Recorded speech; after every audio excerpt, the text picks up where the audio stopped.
நடிகரின் கூட்டத்தில் நரபலி, விஜய் மாநாட்டில் 40 பேர் மரணம், ஆயிரக்கணக்கானோர் குறுகிய இடத்தில் கூடியதால் அசம்பாவிதம், சரணெரிசலில் சிக்கி பலர் அவதி, அரசியல் தலைவர்கள் அனுதாபம், உயிரிழந்தவர்களின் குடும்பங்களுக்கு அரசு இழப்பீடு வழங்குவதாக இவ்வாறு தரப்படுகிறது. தமிழன் பத்திரிகையினுடைய பிரதான தலைப்புச் செய்தி. இதே நேரத்தில் இனிய சிங்கள நாளிடுகளிலும் இது தொடர்பான செய்தியை அவதானிக்கலாம். விஜய்கே தமிழ்நாடு ரேலியே நெரப்பிமிக்கின் திஸ்னமயா கமியத்தி என்பதாக இந்த செய்தி இவ்வாறு தரப்படுகிறது. பணசெக்கெடுத்துவால மீகிய பிரிசாத்திர தருவன் நமயாக் என்பதாக திவைன பத்திரிகை கொண்டு வந்திருக்கிற தகவல்களில் இவ்வாறு குறிப்பிடப்படுகின்றன. விஜய் இப்பொழுது டிவிகே என்றொரு கட்சியினை தொடங்கி தன்னுடைய தேர்தல் பிரச்சார பணிகளை மேற்கொண்டு வருகிறார். அதிலும் மக்களுடனான சந்திப்பு, ஏற்கனவே 2 மாநாடுகளை அவர் நடத்தியிருந்த நிலையில் மக்களுடனான சந்திப்புக்கு சனிக்கிழமை அவர் ஒதுக்கியிருக்கிறார். இதன் அடிப்படையில் மக்களுடனான சந்திப்பு தொடர்ந்தும் இடம்பெற்று வந்த நிலையில் நாமக்கல், அதே நேரத்தில் கரூர் ஆகிய இடங்களில் இடம்பெற்ற பொதுக்கூட்டங்களில் சனிக்கிழமையன்று விஜய் கலந்து கொண்டிருந்தார் என்பது குறிப்பிடத்தக்கது. எனவே அவரை பார்ப்பதற்காக ஒன்று கூடிய மக்கள், அதுவும் குறுகிய இடம் என்பதன் காரணமாக கடுமையான ஒரு நெரிசல் ஏற்பட்டிருக்கிறது. இதில் பெண்கள், ஆண்கள், குழந்தைகள் என கிட்டத்தட்ட 40 பேர் இதுவரை உயிரிழந்திருப்பதான தகவல்கள் தரப்படுகின்றன. தமிழகத்தின் கரூர் மாவட்டத்தில் நேற்று முன்தினம் நடைபெற்ற தாவேக தலைவர் விஜயின் பிரச்சார கூட்டத்தில் கடும் நெரிசல் ஏற்பட்ட நிலையில் அதில் சிக்கி சிறுவர்கள் 10 பேர் உட்பட 40 பேர் பரிதாபமாக உயிரிழந்திருக்கிறார்கள். உயிரிழந்தவர்களில் 10 பேர் சிறுவர்கள், 17 பேர் பெண்கள், 13 பேர் ஆண்கள். எனவே 100க்கும் மேற்பட்டோர் காயமடைந்த நிலையில் வைத்தியசாலைகளில் அனுமதிக்கப்பட்டிருக்கிறார்கள். அவர்களில் பலரின் நிலை கவலைக்கிடமான நிலையில் உள்ளதால் உயிரிழப்புகளின் எண்ணிக்கை மேலும் அதிகரிக்க கூடும் என அஞ்சப்படுகிறது. இந்த சம்பவம் ஒட்டுமொத்த இந்தியாவையுமே பதற்றமடைய செய்திருக்கிறது. கூட்ட நெரிசலில் சிக்கியவர்களை வைத்தியசாலைக்கு கொண்டு செல்வதற்காக சம்பவ இடத்துக்கு ஏராளமான ஆம்புலன்ஸ்கள் வந்தன. அவற்றிலிருந்து வந்த சைரன் ஒலியின் போர்க்கால காட்சியைப் போல இருந்தது. சம்பவ இடத்தில் ஏராளமான செருப்புகள் சிதறி கிடந்தன. அந்த இடமே போர்க்களமாக காட்சியளித்தது.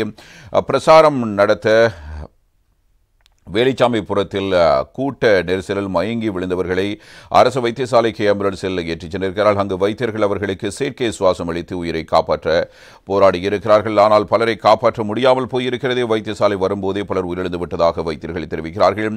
இதனால் அவர்களின் உறவினர்கள் உயிரிழந்தவர்களின் உடலை பார்த்து கதறி அழுது பரிதாபமாக இருக்கிற காட்சியாக அது அமைந்திருந்தது.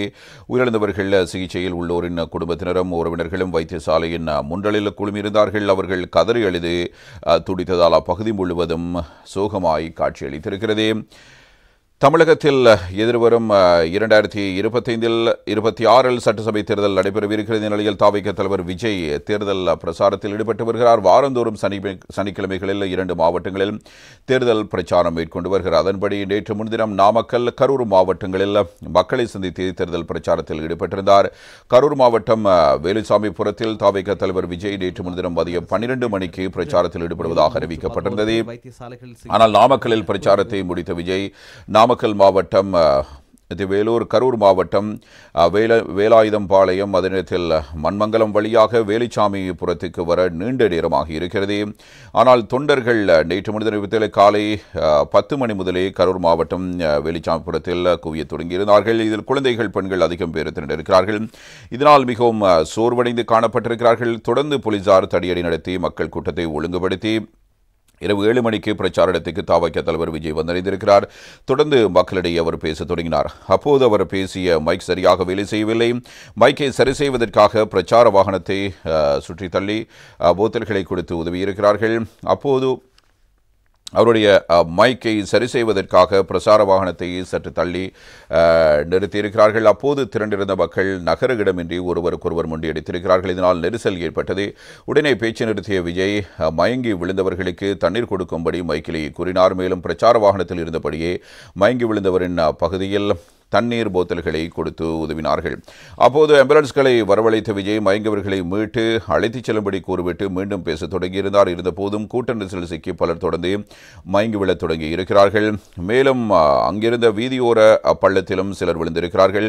அதனால் நிலைமை மோசமாக 7:15க்கு விஜய் பேசுவதை முடித்துக் கொண்டு புறப்பட தயாரானவரை பார்ப்பதற்காக குழந்தைகள், பெண்கள், முதியவர்கள் என ஏராளமானோர் முண்டியடித்ததால் கூட்ட நெரிசல் சிக்கி மயக்கமடைந்திருக்கிறார்கள். இதில் குழந்தைகள் மூச்சு பேச்சின்றியும் மயங்கி கிடந்திருக்கிறார்கள். தொடர்ந்து தனியார் ஆம்புலன்ஸ்கள் வரவழைக்கப்பட்டு மயங்கி கிடந்தவர்களை மீட்டு தனியார் மருத்துவமனை, கரூர் அரசு மருத்துவக் கல்லூரி மருத்துவமனைகளுக்கு கொண்டு செல்லப்பட்டு அவசர சிகிச்சை அளிக்கப்பட்டது. குழந்தைகளை அழைத்து சென்ற பெற்றோர் கதறி அழுததால் பதற்றமான சூழ்நிலை ஏற்பட்டது. அரசு மருத்துவமனையே போர்க்களம் போல காணப்பட்டது. திரும்பிய பக்கமெல்லாம் கூக்குரல், அழுகை என சோகத்தில் மூழ்கியிருந்தது. இரவு 9 மணி நிலவரப்படி குழந்தைகள் உட்பட 35க்கும் மேற்பட்டோர் பலியானதாக வைத்தியசாலை வட்டாரங்கள் இவ்வாறு தெரிவித்திருந்தன. கரூர் மாவட்டத்தில் விஜய் பேச தொடங்கியதும் அவரது பிரசார வாகனத்துக்கு அருகே நின்ற கூட்டத்தினர் மத்தியில் கடும் தள்ளுமுள்ளு ஏற்பட்டது. அதில் சிலர் மயக்கமடைந்தார்கள். உடனே அவருக்கு தண்ணீர் கொடுக்குமாறு கூறி விஜய் தனது பிரச்சார வாகனத்திலிருந்து தண்ணீர் போத்தல்களை வழங்கினார். அடுத்தடுத்து தண்ணீர் வேண்டுமென கூட்டத்திலிருந்து குரல்களை விஜயுடன் நின்ற ஆதவ் அர்ஜுனா மற்றும் விஜயின் பாதுகாவலர்கள் தண்ணீர் போத்தல்களை ஒவ்வொன்றாக கூட்டத்தினை நோக்கி வீசியிருக்கிறார்கள். மின்தடை செய்யப்பட்டு கும்மிருட்டாக இருந்த நிலையில் இவர்கள் வீசிய தண்ணீர் போத்தல்களை பிடிக்கவும் கீழே விழுந்த போத்தல்களை எடுக்கவும் கூட்டத்தினர் முண்டியடித்ததில் பலர் கீழே விழுந்திருக்கிறார்கள். இதில் ஒருவரை ஒருவர் மிதித்தே இவ்வளவு உயிரிழப்பு காரணமாகியுள்ளது என தெரிவிக்கப்படுகிறது. கரூர் கூட்டத்துக்கு விஜய் வருவதற்கு முன்னரே வேலுச்சாமிபுரத்தில் மின்சாரம் துண்டிக்கப்பட்டது. கூட்டம் கட்டுக்கடங்காமல் இருந்தும் மரம், அதிரத்தில் கட்டடம் போன்றவற்றின் மீது இளைஞர்கள் பலர் ஏறியதும் அப்பகுதியில் மின்கம்பிகளுக்கு அருகருகே சென்றதால் அசம்பாவிதம் ஏற்படக்கூடாது என்பதாலும் மின்தடை செய்துள்ளதாக அதிகாரிகள் தெரிவித்திருக்கிறார்கள். அதே நேரத்தில் விஜய் பேச ஆரம்பித்த பின்னர் கூட்ட நெரிசல் அதிகரித்து தள்ளுமுள்ளு ஏற்பட்ட போது அந்த பகுதியே கும்மிருட்டாக இருந்ததால் யார் எங்கு நிற்கின்றனர் என்பது தெரியாமல் ஒருவர் மீது ஒருவர் விழுந்திருக்கிறார்கள். மேலும் இருட்டாக இருந்ததால் கீழே விழுந்த பலரையும் மீட்பதில் சிக்கல் ஏற்பட்டது. விஜய் பேசிய வேலுச்சாமிபுரம் பகுதியில் 15,000 பேர் மட்டுமே கூட முடியும்.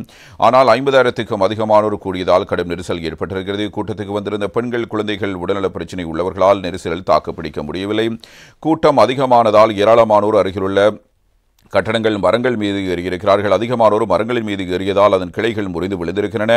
கூட்ட நெரிசலில் யார் எங்கிருக்கின்றனர் என்பதை அறிய முடியவில்லை. பல பெற்றோர் தங்கள் குழந்தைகளை காணாமல் கதறி அழுதிருக்கிறார்கள். அரசியல் கூட்டத்தில் நடந்த மிகப்பெரிய அசம்பாவிதம் தமிழகம் முழுவதும் மிகப்பெரிய சோகத்தை ஏற்படுத்தி இருக்கிறது. கரூர் பிரசார கூட்டத்தில் கடும் நெரிசலில் மக்கள் சிக்கியதால் தாவேக தலைவர் விஜய் தன் பேச்சை சுருக்கமாக முடித்துக் கொண்டு அங்கிருந்து உடனடியாக புறப்பட்டிருக்கிறார்.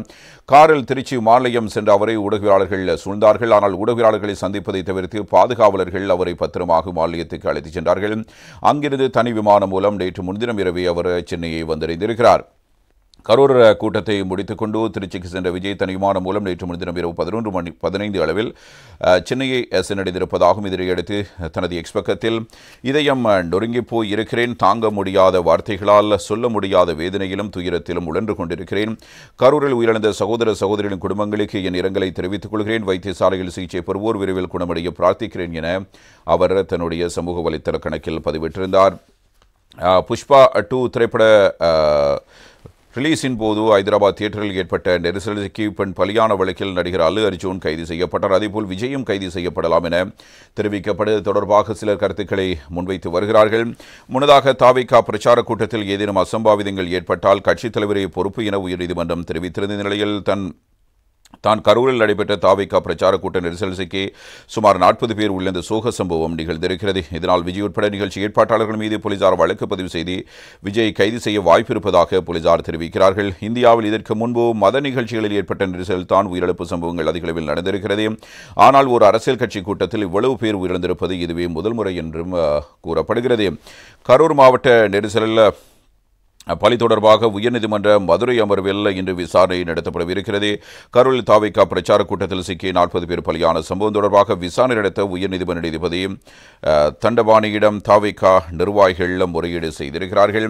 இது தொடர்பாக செய்தியாளர்களிடம் தாவேகா இணைச் செயலாளர் CD நிர்மலகுமார் கூறும்போது, கரூர் பலி சம்பவம் தொடர்பாக உயர்நீதிமன்ற நீதிபதியிடம் முறையிட்டிருக்கிறோம். இன்று உயர்நீதிமன்ற அமர்வில் இந்த வழக்கை விசாரணைக்கு எடுத்துக் கொள்ளப்படும் என்று தெரிவித்திருக்கிறார். இன்றைய விசாரணைகளுக்கு பின்னர் தாவேகா தரப்பு கருத்தை தெரிவிப்போம் என்று கூறியிருக்கிறார். கரூர் சம்பவம் தொடர்பாக சிபிஐ அல்லது சிறப்பு புலனாய்வு குழு விசாரணைக்கு உத்தரவிடும் தாவேக்கினர் கோரிக்கை விடுத்திருக்கிறார்கள். கரூரில் தாவேகா பிரச்சார கூட்டத்தில் ஏற்பட்ட நெரிசலுக்கு உயிர்ந்தவர் குடும்பத்தினருக்கு தலா 20 லட்சம் ரூபாய் நிவாரணம் வழங்கப்படும் என்று தமிழக வெற்றிக் கழக தலைவர் விஜய் அறிவித்திருக்கிறார். இது தொடர்பாக விஜய் வெளியிட்ட அறிக்கையில், என் நெஞ்சில் குடியிருக்கும் அனைவருக்கும் வணக்கம். கற்பனைக்கு எட்டாத வகையில் கரூரில் நேற்று முன்தினம் நிகழ்ந்ததை நினைத்து இதயமும் மனதும் மிக மிக கனத்து போயிருக்கும் சூழல். நம் உறவுகளை இழந்து தவிக்கும் பெருந்துயர்மிகு மனநிலையில் என் மனம் படுகிற வேதனை எப்படி சொல்வதென்றே தெரியவில்லை. கண்களும் மனமும் கலங்கி தவிக்கிறேன். நான் சந்தித்த உங்கள் எல்லோருடைய முகங்களும் என் மனதில் வந்து போகின்றன. பாசமும் நேசமும் காட்டும் என் உறவுகளை நினைக்க அது என் இதயத்தை மேலும் மேலும் அதன் இடத்திலிருந்தே நழுவச் செய்கிறது. என் சொந்தங்களே, நம்ம உயிரை உறவுகளை இழந்து தவிக்கும் உங்களுக்கு சொல்லண்ணா வேதனுடன் ஆழ்ந்த இரங்கலை தெரிவித்துக் கொள்கிறேன். அதே வேளையில் இப்பெரும் சோகத்தை உங்கள் மனதுக்கு நெருக்கமாக நின்று பகிர்ந்து கொள்கிறேன். நமக்கு ஈடு செய்யவே இயலாத இழப்புதான். யார் ஆறுதல் சொன்னாலும் நம் உறவுகளின் இழப்பை தாங்கவே இயலாதுதான். இருந்தும் உங்கள் குடும்பத்தில் ஒருவனாக உறவை இழந்து தவிக்கும் நம் சொந்தங்களின் குடும்பம் ஒவ்வொன்றுக்கும் தலா 20 லட்சம் ரூபாவும், காயமடைந்து சிகிச்சை பெற்று வருவோருக்கு தலா 2 லட்சம் ரூபாவும் அளிக்க எண்ணுகிறேன். இழப்புக்கு முன்னால் இது ஒரு பெரும் தொகை இல்லைதான். இருந்தும் இந்த நேரத்தில் என்னுடைய உறவுகளான உங்களுடன் மனம் பற்றி நிற்க வேண்டியதே உங்கள் குடும்பத்தைச் சேர்ந்தவனாக என் கடமை என்பதாக விஜய் கூறியிருப்பதோடு, அதேபோல காயமடைந்து சிகிச்சை பெறு வரும் அனைத்து உறவுகளும் மிக விரைவில் குணமடைந்து வீடு திரும்ப இறைவனை பிரார்த்திக்கிறேன். சிகிச்சையில் இருக்கும் நம் உறவுகள் அனைவருக்கும் அனைத்து உதவிகளையும் நம் தமிழக வெற்றிக் கழகம் உறுதியாக செய்யும் என்பதையும் தெரிவித்துக் கொள்கிறேன். இறைவன் அருளால் அனைத்தில் இருந்தும் நாம் மீண்டு வர முயற்சிப்போம் என்பதாக விஜய் இவ்வாறு குறிப்பிட்டிருக்கிறார். கரூர் துயர சம்பவத்தை தொடர்ந்து அடுத்த வாரம் நடைபெறுந்த தனது பிரச்சார கூட்டத்தை விஜய் ரத்து செய்ய முடிவு செய்துள்ளதாக தகவல்கள் வெளியாகியுள்ளது. முன்னதாக விஜயின் வீட்டுக்கு போலீஸ் பாதுகாப்பு வழங்கப்பட்டிருந்தது. நீலாங்கரில் உள்ள விஜயின் வீட்டுக்கு ஒரு காவல் ஆய்வாளர் தலைமையில் 15 போலீஸ் பாதுகாப்பு பணியில் ஈடுபட்டு வந்தார்கள். முன்னதாக மத்திய அரசு அவருக்கு ஏற்கனவே வைப்பிரிவு பாதுகாப்பை வழங்கியிருந்தது. தற்போது கரூரில் நடந்த கோர சம்பவத்தை தொடர்ந்து அவரது வீட்டுக்கு பாதுகாப்பு கூடுதலாக அதிகரிக்கப்பட்டிருக்கிறது. நேற்று முன்தினம் இரவு முதல் போலீஸ் இந்த நடவடிக்கையை எடுத்திருக்கிறது. விஜய் வீடிருக்கும் பகுதிக்கு சந்தேகப்படும் வகையில் வரும் அனைவரையும் விசாரிக்க உத்தரவிடப்பட்டுள்ளதாக தெரிகிறது. மேலும் விஜயின் வீட்டினருகே வீதி தடுப்புகளும் அமைக்கப்பட்டிருக்கின்றன. சென்னை நீலாங்கரையில் விஜய் தற்போது தங்கியுள்ள அவரது வீடுள்ள வீதியின் இருபுறமும் தடுப்புகள் அமைத்து போலீசார் பாதுகாப்பு அளித்து வருகிறார்கள். இந்த நிலையில் கூடுதலாக 5 துணை ராணுவ வீரர்கள் விஜய் வீட்டில் பாதுகாப்பு பணியில் ஈடுபடுத்தப்பட்டிருக்கிறார்கள். சென்னையில் தவிக தலைவர் நடிகர் விஜய் வீட்டை திமுக மாணவர் அணியினர் முற்றுகையிட்டிருக்கிறார்கள். கரூரில் சம்பவம் குறித்து விசாரணை நடத்த தமிழக அரசு ஒரு நபர் விசாரணை ஆணையம் அமைத்திருக்கிறது. பெரும் துயரத்தை ஏற்படுத்தியுள்ள இந்த சம்பவத்தில் நேர்ச்சியாக நடிகரும் தவிக தலைவர் விஜயை கைது செய்ய கோரி ஒரு தரப்பினர் கோரிக்கை விடுத்த வண்ணம் இருக்கிறார்கள். மறுபுறம் தமிழக போலீசார் கவனக்குறைவு இதுபோன்ற துயரச் சம்பவத்தின் காரணமாகிவிட்டதாக குற்றஞ்சாட்டி வருகிறார்கள். இந்த நிலையில் சென்னையில் பனையூரில் உள்ள விஜய் வீட்டை தமிழ் மாணவர் மன்றத்தினர் முற்றுகையிட்டார்கள். இவர்கள் திமுகவை அமைப்பைச் சேர்ந்தவர்கள் என தெரிவிக்கப்படுகிறது. விஜய்க்கு எதிராக கண்டன முழக்கங்கள் எழுப்பிய போராட்டக்காரர்கள் குழந்தைகளின் உயிர்களுக்கு பதில் சொல்ல வேண்டும் என்று முழக்கப்பட்டிருக்கிறார்கள். இவர்களின் கண்டன போராட்டம் காரணமாக அங்கு சிறிது நேரம் பரபரப்பும் பதற்றமும் ஏற்பட்டிருந்தது. கரூரில் கூட்ட நெரிசல் சிக்கி பலர் உயிரிழந்தது வேதனை அளிக்கிறது. உயிரிழந்தவர்களின் குடும்பத்தினருக்கு ஆழ்ந்த இரங்கல். காயமடைந்தவர்களின் விரைவில் குணமடைய பிரார்த்திக்கிறேன் என இந்திய குடியரசுத் தலைவர் திரௌபதி முர்மு தெரிவித்திருக்கிறார். மேலும் இந்திய பிரதமர் நரேந்திர மோடி கரூரில் நடந்த தவிக பிரச்சார கூட்டத்தில் நெரிசல் சிக்கி பலர் உயிரிழந்த சம்பவம் நெஞ்சை உலுக்குகிறது. உறவுகளை இழந்து வாடும் குடும்பத்தினருக்கு ஆழ்ந்த இரங்கலை தெரிவித்துக் கொள்கிறேன். அவர்களை நினைத்து மனம் வருந்துகிறேன். இந்த இக்கட்டான சூழலை எதிர்கொள்ள அவர்களுக்கு மனவலிமை கிடைக்கவும் காயமடைந்தோர் விரைவில் குணமடையவும் பிரார்த்திக்கிறேன் என்பதாக இந்திய பிரதமர் கூறியிருக்கிறார்.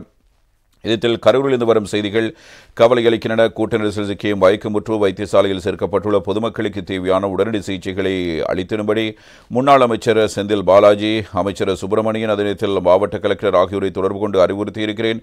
அருகிலுள்ள திருச்சி மாவட்ட அமைச்சர் அன்பில் மகேஷிடம் போர்க்கால அடிப்படையில் தேவையான உதவியை செய்து தரும்படி உத்தரவிட்டிருக்கிறேன் என்றும் அங்கு விரைவில் நிலைமையை சீராக்கும் நடவடிக்கை மேற்கொள்ள கூடுதல் டிஜிபியிடம் பேசியிருக்கிறேன். வைத்தியர்களுக்கும் போலீசாருக்கும் பொதுமக்கள் ஒத்துழைப்பை அளிக்க வேண்டும் என தமிழக முதலமைச்சர் மு க ஸ்டாலின் தெரிவித்திருக்கிறார்.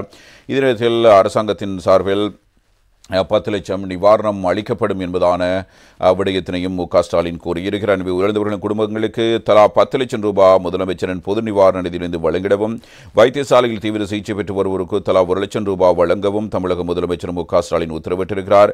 கரூர் சம்பவம் குறித்து முறையான விசாரணை மேற்கொண்டு அரசுக்கு அறிக்கை அளிக்க ஓய்வு பெற்ற உயர்நீதிமன்ற நீதிபதி அருணா ஜெகதீசன் தலைமையில் ஒரு நபர் விசாரணை ஆணையம் உடனடியாக அமைக்கப்படும் என்று முதலமைச்சர் ஸ்டாலின் இவ்வாறு கூறியிருப்பது குறிப்பிடத்தக்கது. அருணா ஜெகதீசன் தான் ஏற்கனவே தூத்துக்குடியில் இடம்பெற்ற துப்பாக்கிச்சூடு சம்பவம் குறித்தான விசாரணை ஆணையத்தின் தலைவராகவும் செயற்பட்டிருந்தார் என்பது குறிப்பிடத்தக்கது.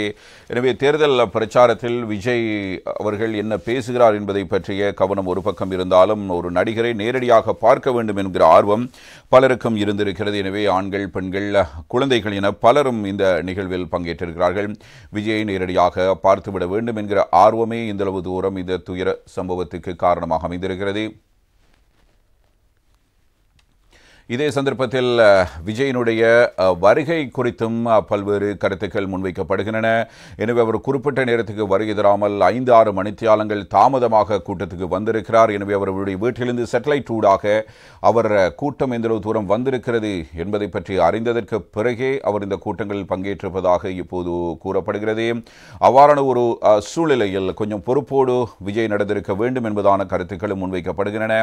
எனவே மக்கள் பணி செய்ய வருகிறவர்கள், மக்களுக்கான நலத்திட்டங்களை மேற்கொள்ள வருபவர்கள், ஆளும் அரசாங்கத்தினை விமர்சிக்கிறவர்கள், தங்களுடைய ஆட்சி நிர்வாகத்தின் பொழுது மக்கள் எப்படி கவனிக்கப்படுகிறார்கள் என்பது இங்கே மிக முக்கியமாக கவனம் செலுத்தப்பட வேண்டிய விடயம். எனவே 2 மணிக்கு அவர் நடத்த வேண்டிய கூட்டத்தை இரவு 7 மணிக்கு நடத்தினால் பொதுமக்கள் எந்தளவு நேரம் காத்திருப்பார்கள்? எனவே ஒரு கூட்டத்திற்கு வருகிற மக்கள் 3-4 மணித்தியாலங்களுக்கு முன்பே அந்த இடத்தில் ஒன்று கூடியிருப்பார்கள் என்பது நமக்கு தெரிந்த விடயம். அவ்வாறான ஒரு சூழலிலேயே இவ்வானதொரு மிகப்பெரிய கூட்ட நெரிசல் ஏற்பட்டிருக்கிறது. அதில் சிக்கித்தான் இப்படியாக அப்பாவி மக்கள் உயிரிழந்திருக்கிறார்கள். அதில் குழந்தைகள் 10 பேர் என்பது மிகுந்த துயர செய்தியாக அமைகிறது. எனவே ஒவ்வொருவரும் தங்களுடைய குழந்தைகளை கையில் ஏந்தி கொண்டு விஜய் அவர்களை காட்டுவதற்காக இவ்வாறு வந்திருப்பார்கள். தமிழகத்தை பொறுத்தவரையில் இது ஒரு மிக நீண்ட துயர சம்பவமாக பார்க்கலாம்.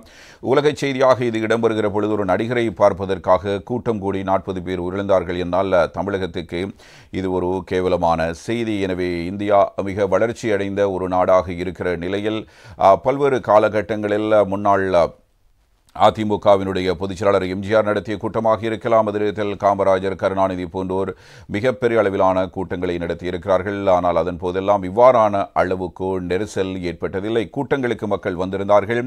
ஆனாலும் கூட இது வேண்டுமென்றே தாமதம் செய்யப்பட்டதன் காரணமாக மக்கள் அதிகளவில் ஒன்று கூடுவதற்கான ஒரு வாய்ப்பாக அமைந்தது. எனவே தன்னுடைய கூட்டத்தை அதிகரித்து காட்ட வேண்டும் என்கிற நோக்கமா அல்லது கூட்டம் அதிகரித்ததற்கு பிறகு தன்னுடைய பிரச்சாரத்தை செய்ய வேண்டும் என்ற நோக்கத்திலா விஜய் இவ்வாறு செய்திருந்தார் என்பது தெரியவில்லை. எது எப்படி இருப்பினும் அவருடைய வருகை தாமதமே இந்த நெரிசலுக்கும் அதில் மக்கள் இவ்வாறு பாதிப்புறுவதற்கும் பிரதான காரணமாக அமைந்திருக்கிறது என்பது தெளிவாக தெரிகிறது. உண்மையில் நடிகர் விஜய் தன்னுடைய கட்சியை தொடங்கி மிக தீவிரமான பிரச்சார பணிகளில் ஈடுபட்டிருந்தார். பல கட்சிகளுக்கு அவருடைய வருகை ஆபத்தானதாக பார்க்கப்பட்டது. ஆனாலும் இந்த இடத்தில் அவர் சரியான முறையில் நடந்து கொண்டாரா என்பதுதான் இங்கே இருக்கிற மிக முக்கியமான கேள்வி.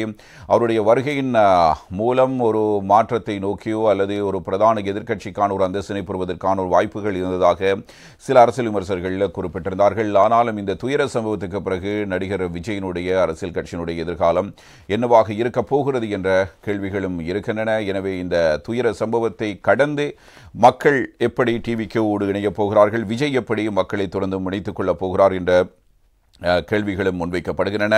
எனவே தனக்கு இருக்கிற மக்கள் செல்வாக்கினை அவர் சரியான முறையில் பயன்படுத்தி அரசியல் களத்துக்குள் குதித்திருந்தார். ஆனாலும் இவ்வாறான பொதுமக்கள் ஒன்று கூடுகிற இடங்களில் பொதுமக்கள் பற்றிய அதிக அக்கறை அவருக்கு இருந்திருக்க வேண்டும் என்பது தமிழகத்தினுடைய பல அரசியல் விமர்சகருடைய கருத்தாக அமைந்திருக்கிறது.